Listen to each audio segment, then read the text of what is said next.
Sabe aquela situação horrível de plantar uma mudinha e vê-la morrer? Pior ainda, de fazer uma horta, um canteiro de horta ou uma horta inteira e vir a capivara ou a vaca do vizinho e comer tudo. Eu te garanto que isso não é uma falha genética, que você não tem um dedo supostamente verde que faça com que as coisas que você planta vivam ou não. A questão é de planejamento e no vídeo de hoje eu vou te dar uma dica muito importante para você aprender a planejar as coisas de uma forma que você tem muito mais chance de sucesso, desde a sua mudinha na janela da sua casa, sua mudinha de manjericão, de alecrim, até os sistemas agroflorestais ou as hortas agroecológicas. Antes da gente começar, faz todo aquele esquema que ajuda a produção de conteúdo que eu faço aqui no canal chegar para mais pessoas. Clica no sininho, se inscreve, comenta e compartilha com a sua curadoria. Compartilha comentando para a sua rede, que ajuda o conteúdo a ir muito mais longe. No podcast Making Permaculture Stronger, Fazendo a Permacultura Mais Forte, o Dan Palmer, que é um dos fundadores do movimento da PermaBlitz. A PermaBlitz é uma tecnologia social que organiza mutirões para que as pessoas implementem sistemas de produção alimentar, sistemas de captação de água, de produção energética. É um movimento teve muito sucesso, inclusive nas reformas ecológicas de casas urbanas nos países desenvolvidos, principalmente na Austrália e no Canadá. O movimento é da Austrália. O Dan Palmer também foi um dos cofundadores da Very Edible Gardens, que seriam jardins muito comestíveis. Uma das empresas de maior sucesso que eu já vi nessa questão da reforma de casas, desenho permacultural, em cenários desde o cenário mais urbano até o cenário mais rural. Ele faz uma conversa com a Rosemary Morrow. A Rosemary Morrow é uma das anciãs da permacultura hoje, também australiana. Eles comentam uma dica que eu acho muito bacana dentro do planejamento de áreas de produção, dentro do planejamento das edificações, dentro do planejamento de qualquer sistema que vise manter a gente em um lugar. E hoje eu vou compartilhar essa dica com vocês. A maioria das pessoas que já estudou alguma ciência do desenho ecológico, antes de implementar um sistema de produção, um sistema de captação de água, uma edificação, um sistema energético, elas fazem pelo menos um esboço, né? Existe um planejamento que antecede a ação. Se você planta as coisas, se você faz as coisas na sua propriedade, se você faz as coisas na sua vida sem nenhum planejamento anterior, sem nenhum esboço, sem nenhum mapeamento dos possíveis cenários, pare, não faça isso. Isso vai te fazer errar muito. E é um pouco sobre isso que eu vou falar aqui hoje. Nesse momento que a gente vai, por exemplo, dentro de um mapa, escolher uma área de produção, a gente vai falar mais especificamente hoje da área de produção. Você tem uma área ali e você está desenvolvendo aquilo ali. A Rosemary Morrow, ela vem e aponta o dedo e fala assim, NEAP. NEAP é uma sigla que quer dizer nutrição, energia, água e proteção. E é uma brincadeira que ela faz, um jeito lúdico e muito didático, de perguntar para as pessoas que estão começando a aprender a desenhar sistemas, projetar, porque essas pessoas vão implementar e vão manejar esses sistemas, e ela faz a pergunta, NEAP, quem vai prover a nutrição? É a nutrição no sentido de cuidado e a nutrição no sentido de insumos para aquele sistema. Quem vai prover a questão da energia? De novo, a energia em vários sentidos, a energia humana de manutenção, a energia elétrica se você precisa de uma bomba de irrigação, a energia elétrica se você precisa de luz para trabalhar ali, fazer algum tipo de beneficiamento. Quem vai prover a água? Você está plantando, você está desenhando e implementando um sistema onde você está pensando só no orçamento hídrico da chuva? Ou aquele sistema precisa de um cuidado inicial com uma irrigação? Então, quem vai prover a água? Como é que isso vai ser desenhado? E, por fim, o P, que é a proteção. Quem vai proteger aquilo ali? Além dos humanos, né? É um sistema que você vai usar animais para proteger? É um sistema que você precisa de cerca, de tela? Você precisa proteger de quem? Você precisa proteger de aves de rapina? Você precisa proteger de raposas? Você precisa proteger da vaca do vizinho? E como você vai fazer isso? Com cerca elétrica, de novo. Qual o tipo de equipamento, né, e de serviço humano ou animal que você vai usar para proteger aquilo ali? Por exemplo, em algumas propriedades os cachorros têm uma função de proteção, né? Os pastores maremanos, os cães de guarda, enfim. A gente tem uma simbiose com os animais que também entram nessa questão da proteção.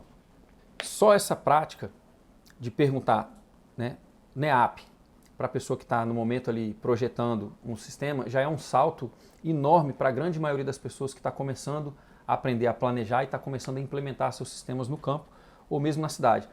E isso não necessariamente é ligado só aos sistemas de produção alimentar.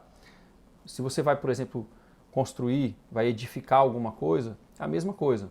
NEAP, né? Quem vai nutrir aquela obra, quem vai trazer energia para aquela obra, como é que você vai trazer a água para aquela obra, como é que você vai proteger, por exemplo, o material de construção enquanto você constrói. Então, quando você coloca um sistema dentro de uma propriedade e as propriedades elas formam um todo, todos esses sistemas fazem parte do mesmo organismo agrícola, que é uma frase inclusive do Rudolf Steiner. Quando você entende que é um todo e tudo está interligado, você começa a usar essa dica dela para tudo. E isso previne muito erro. É uma dica maravilhosa e ela evita muitos problemas. Eu visitei, por exemplo, uma horta em Brasília e a horta tinha sido devastada pela vaca do vizinho. E aí o pessoal fala assim, a vaca veio aqui e comeu tudo. Mas a culpa não é da vaca. A vaca não toma uma decisão de atacar um sistema de produção humana. A vaca simplesmente ela não foi contida por uma cerca que deveria estar lá, seja responsabilidade do vizinho que é dono da vaca, ou responsabilidade de quem montou um sistema de produção sem antes fazer uma visão 360 para ver se aquele sistema de produção estava protegido ou não. Do Rio de Janeiro me escreveu uma colega dizendo que uma cliente dela está tendo muito problema com capivara. A mesma situação. A pessoa produz um café agroecológico, a pessoa tem uma missão ecológica, tem uma empatia pela natureza muito grande e o maior desafio dela, por exemplo, não é a vaca do vizinho, mas são as capivaras. É um animal silvestre, as pessoas têm todo um zelo, pelo menos as pessoas que têm uma inclinação ecológica têm todo um zelo com os animais silvestres. Como é que ela resolve isso, né? Então, não é muito difícil de resolver, né? Uma cerca elétrica bem instalada com um choque muito forte resolve isso. Mas alguém tinha que ter perguntado para ela, NEAP, né? Você vai plantar um cafezal, ele é agroflorestal, ele é multiestratificado ou é só um cafezal? Não importa muito, mas quer dizer, importa que ele seja multiestratificado, porque o café é uma planta de subbosque. Mas quem vai prover a nutrição, a energia, a água e a proteção daquele sistema? Se essa pergunta tivesse sido feita antes da implementação do sistema, muito provavelmente ela não estaria enfrentando essa dificuldade com as capivaras. Se isso já aconteceu com você, não se preocupe, o problema não é a cor do seu dedo, não é porque você não tem dedo verde. Volta, dá um passo atrás, começa a pensar em implementação dos sistemas a partir do planejamento e usa o NEAP, essa dica da Rosemary Morrow, para você fazer isso. A gente vai errar, mas com planejamento a gente erra menos e a gente tem dados para fazer comparação e melhorar. Imagina se a gente começasse a andar como bebê e nos primeiros tombos ali que a gente caísse, a gente falasse, não, andar não é para mim, eu vou parar de andar. É exatamente isso que a gente faz quando a gente planta alguma coisa e aquela coisa não vive. Não, eu não tenho dedo verde, eu não presto para plantar, eu sou ruim de plantar. Não, você não é ruim de plantar, você não foi ensinado, você não treinou e você não persistiu. Então é uma questão de insistir, de estudar e de treinar e de vontade de realmente querer fazer, né? E para as pessoas que já plantam, a gente tem um outro desafio. As pessoas acham que plantar, colocar a mão no solo, ver uma mudinha crescer, participar de uma horta ou de um sistema agroflorestal, você se sente incluído naquilo ali, você se sente promotor de toda aquela simbiose, de toda aquela vida pulsante que está ali, é gostoso. E que planejar é chato, é burocrático. E na verdade isso é uma falsa dicotomia, isso é uma falsa diferenciação. O ato de plantar, manejar e cuidar de um sistema, ele começa no planejamento. Eles fazem parte da mesma atividade. Então você pode desenvolver o mesmo gosto no planejamento. Um planejamento com cenários diferentes, com irrigação ou sem, com maior densidade, com menor densidade, com plantas específicas para uma produção de beneficiamento, ou com plantas específicas para um projeto de recuperação de área degradada. Então, o planejar e o plantar, eles têm que fazer parte da mesma atividade e tem que ser tão prazeroso quanto. O Dan Palmer, infelizmente, se matou em 2022. Eu fiquei sabendo disso agora numa viagem recente para a Austrália. A gente teve eu não conhecia ele pessoalmente, mas a gente trocou algumas ligações e alguns e-mails planejando um podcast que acabou nunca saindo, infelizmente. E a Rosemary Morrow a mesma coisa. Em 2017, um ano e pouco depois do crime da Samarco, que teve a questão lá da represa de Mariana, enfim, acabou com o Rio Doce, até hoje está lá acabado. Algumas pessoas do Brasil entraram em contato comigo, eu estava na Austrália, pedindo um plano de ação para comunidades que foram devastadas, né? E a Rosemary Morrow, ela trabalha com isso. Uma das coisas que ela faz hoje é levar a permacultura para lugares que sofreram catástrofes ambientais ou crimes ambientais e para centros de refugiados. Então ela tem um trabalho muito importante assegurando a alimentação, a energia, a água, a moradia, enfim, os sistemas elementares que a gente precisa para viver com dignidade em lugares onde as pessoas tiveram suas vidas fragilizadas e foram roubadas de sua dignidade, seja pela questão de um processo de migração forçada, seja por uma catástrofe ambiental, ou seja por um crime ambiental.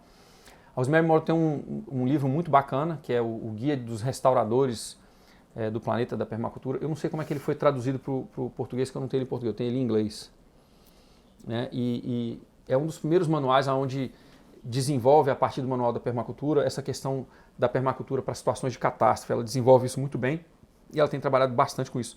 Recomendo muito os livros dela e, como costume, eu referencio de onde eu tiro as coisas nas minhas aulas e o Dan Palmer e a Rosemary Morrow fazem parte das minhas aulas quando eu dou curso. E eu cito as referências e agora fica com vocês também levar para frente essa história tanto do Dan Palmer quanto da Rosemary Morrow, que é uma dica muito pouco conhecida dentro da permacultura, essa questão do NEAP, e passar essa história para frente porque eu estou honrando aqui duas pessoas que me ajudaram, muito embora a gente não tenha se conhecido pessoalmente, eles foram muito solidários com o tempo e a energia deles, o conhecimento deles para me atender. Então eu passo essa lição para vocês e peço que vocês passem essa lição para frente para que as pessoas tenham mais sucesso e menos falhas na implementação de seus sistemas. Mais uma vez, se o conteúdo está valendo para vocês, curte, compartilha, se inscreve no canal e ao compartilhar, faça a sua curadoria. Comenta para as pessoas por que esse conteúdo foi importante para você, que é isso que faz o conteúdo chegar para mais pessoas e burlar um pouquinho o algoritmo que às vezes não coloca os assuntos importantes do nosso viver na prioridade. Né? Coloca fofoca, alienação, idolatria e outras coisas que não colocam a vida da gente para frente. Abraço!